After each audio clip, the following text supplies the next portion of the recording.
ದುಷ್ಕರ್ಮಿಗಳ ಕೃತ್ಯಕ್ಕೆ ಮೆಕ್ಕೆಜೋಳ ತೆನೆಗೆ ಬೆಂಕಿ, ಲಕ್ಷಾಂತರ ರೂಪಾಯಿ ಬೆಳೆ ಭಸ್ಮ.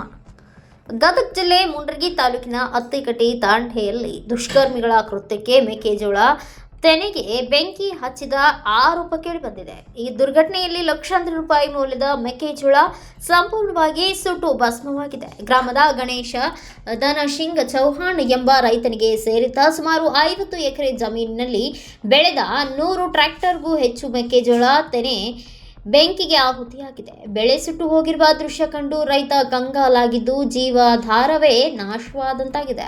ಘಟನೆ ನಡೆದ ತಕ್ಷಣ ಸ್ಥಳಕ್ಕೆ ಅಗ್ನಿಶಾಮಕ ದಳ ಸಿಬ್ಬಂದಿ ಧಾವಿಸಿ ಬೆಂಕಿ ನಂದಿಸಲು ಹರಸಾಹಸ ಪಟ್ಟಿದ್ದಾರೆ. ಆದರೆ ಬೆಂಕಿಯ ತೀವ್ರತೆಗೆ ಬಹುಪಾಲು ಮೆಕ್ಕೆಜೋಳ ಈಗಾಗಲೇ ಸುಟ್ಟು ಭಸ್ಮವಾಗಿದೆ ಎನ್ನಲಾಗಿದೆ. ಈ ಘಟನೆ ಮುಂಡ್ರಿಗಿ ಪೊಲೀಸ್ ಠಾಣೆ ವ್ಯಾಪ್ತಿಯಲ್ಲಿ ನಡೆದಿದ್ದು ಬೆಂಕಿ ಹಚ್ಚಿದವರ ಕುರಿತು ತನಿಖೆ ಆರಂಭಿಸಲಾಗಿದೆ. ದುಷ್ಕರ್ಮಿಗಳ ವಿರುದ್ಧ ಕಠಿಣ ಕ್ರಮ ಕೈಗೊಳ್ಳಬೇಕು ಎಂದು ಗ್ರಾಮಸ್ಥರು ಆಗ್ರಹಿಸಿದ್ದಾರೆ. ಘಟನೆಯಿಂದಾಗಿ ರೈತನಿಗೆ ಭಾರಿ ಆರ್ಥಿಕ ನಷ್ಟ ಉಂಟಾಗಿದ್ದು ಸರ್ಕಾರದಿಂದ ಸೂಕ್ತ ಪರಿಹಾರ ನೀಡಬೇಕು ಎಂದು ಸ್ಥಳೀಯರು ಒತ್ತಾಯಿಸಿದ್ದಾರೆ.